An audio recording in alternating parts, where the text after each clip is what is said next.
So we often tell you that there is a little difference to many of our processes and classroom management techniques, whether there's the use of technology or not. And this is one of those cases when it comes to organising the work and the expectations. So that is the teacher, the classroom teacher, who's setting the structure and the expectations. The same as in the past, you may have had particular requirements when it comes to organising your work in the exercise book, whether you liked a margin or you liked headings underlined, or drawings done in lead pencil, whatever the case may be. The same thing happens when we're using the technology. So we just need to be mindful that just because we're using a different tool doesn't mean that we don't have to be really clear and consistent on those expectations within our classroom and what we as an individual teacher expect. Another important thing to remember is, since the advent of computers in the classroom, we've been focusing on that rule of that you must save your work in 2 or 3 places. You can't just have your work on a USB, because we all know what happens to those USBs. And the same thing needs to apply in this case when we're using the iPads, or also when we're looking at BYOD and students are bringing perhaps their own laptop. The rules, if you like, are the same, so that our students shouldn't just have their work on the iPad or on the USB or on that particular device. It should be also saved somewhere else. And in most cases these days, that other place is in the cloud, so some sort of cloud storage. Particularly also now in this last year, when OneDrive is a backup option for all students regardless of the device they're using, and it's something that is new for the students as well. So again, as the teacher, if we're setting our structures, then we can also set those reminders. Remember to save your work to somewhere else as well, just in case. We have also looked at, particularly in relation to the iPads, archiving work to H drive at the end of the term, because we know that a lot of the multimodal type presentations take a lot of storage space on the iPad, and if we can archive those at the end of a term, then that clears off space for the next term's work. Any work can be archived to H drive. Students have a link to that, or of course to their OneDrive as well can be used to archive those. Of course, there is iCloud backup on an iPad, but it's also useful to have another backup as well. So we'll take a look at those just as a reminder. So just a couple of quick examples of things that we might need to make quite clear to our students. And probably the biggest one is exactly where we're wanting them to store these files. And this is particularly crucial in 7, 8, 9, and I would suggest even into 10 as our students are developing their ability to self-manage and organise their work. And obviously some students may need particular guidance all the way through. So if we're using OneNote and that class notebook feature, the work is auto-saving as we go along. I have also used OneNote. This term was the first term my class used OneNote, and we used it actually as the backup option. So all of the elements for an assessment, like a long-term assessment task that they were completing, they stored those and gathered them, collected them in OneNote, and then obviously had them in their other locations. You know, there was a graph, there was photos, there was a map, you know, and some paragraphs, but it meant that I was using it in this case as their backup place to store all of the elements. Plus it meant that I could easily see all of the elements that they had and where they were up to. So OneNote is auto-saving what we've got. Word will set up, and there's some information on the following slide just to check that in individual students' case, that they have set up Word to autosave to their OneDrive as opposed to just saving to the iPad. And then you make folders within OneDrive to organise the work, because in this case the files aren't actually saving in the Word app, they're being saved in OneDrive, so that's the place where we need the organisation to happen.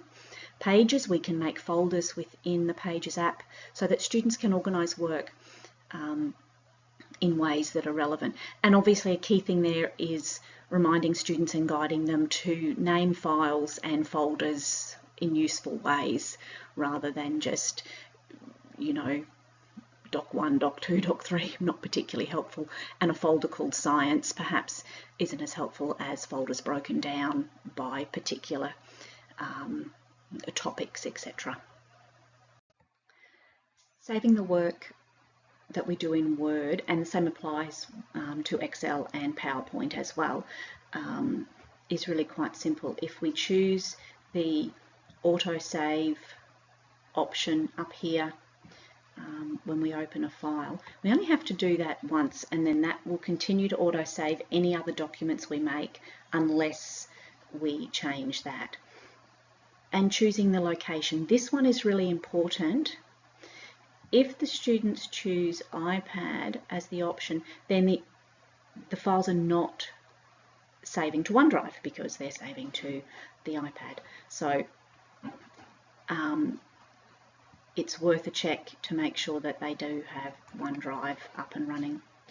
You will know that because when you open up the Word documents, underneath it tells you if it's just saved to the iPad, it says iPad, otherwise it has a bit of a lengthy address explaining where it's being stored in the cloud. So super easy, and again then you can access the work through OneDrive or through the Word app or Excel or PowerPoint, whichever one is the relevant program.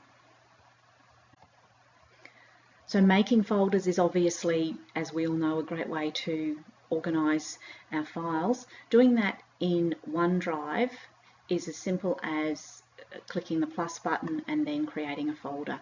This is the screenshot for an iPad.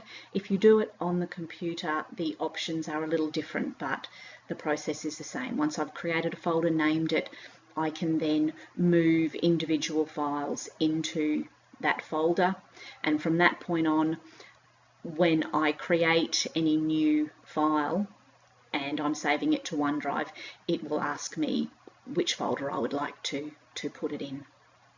Using Pages, the process is sliding one document on top of another, and that creates this grey box which becomes the folder, and you're asked to name it. Most of our students are moving towards using Word purely because it gives that OneDrive option rather than using the Pages numbers, the Apple options. So OneDrive will be the one that most students will start to use. It's good practice at the end of a term to perhaps allocate 20 minutes of a lesson in that last week for students to archive work that they're not going to use in that following term into H Drive. They can archive to OneDrive as well, but up until this year or end of last year when we didn't have OneDrive, H Drive was the way that we were doing that. And it's something that we would focus on in Year 7, but it's worthwhile stepping the students through that each term, end of each term, just as a reminder to do that.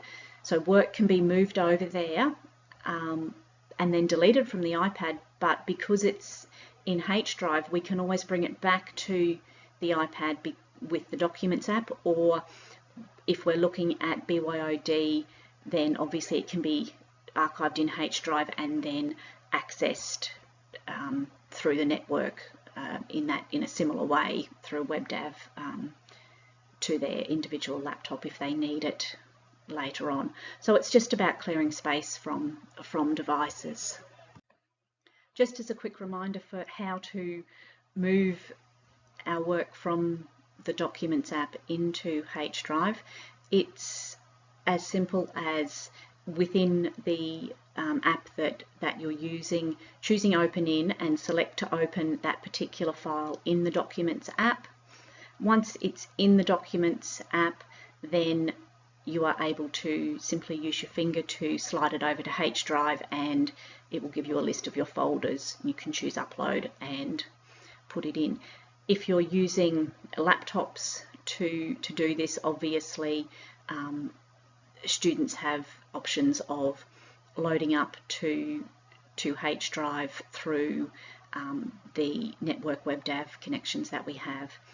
If for whatever reason the H Drive WebDAV connection isn't set up on the iPad, you just need to refer to the how-to document that's available on ECAT to run you through that process. One of the crucial aspects for the students when it comes to using the iPad is making the best use of the iCloud storage that comes with their Apple ID and managing that storage. Again, it's something that we focus on in Year 7, but it needs reminders in other years as students go through to choose wisely about which apps they're going to back up, moving excess files and videos to H Drive, OneDrive, a computer at home. Ultimately, students are responsible for managing this, but obviously reminders when it's coming close to assessment times would be a good practice. Also useful around assignment time is to remind students again, along with that concept of, you know, don't only save it to the USB. In this time we're looking at saving copies as you progress, so make sure that you have a copy in OneDrive or H Drive and that you overwrite that or save you know, as well, any changes and additions that you make to those things, so that you're not totally relying on your device to do that.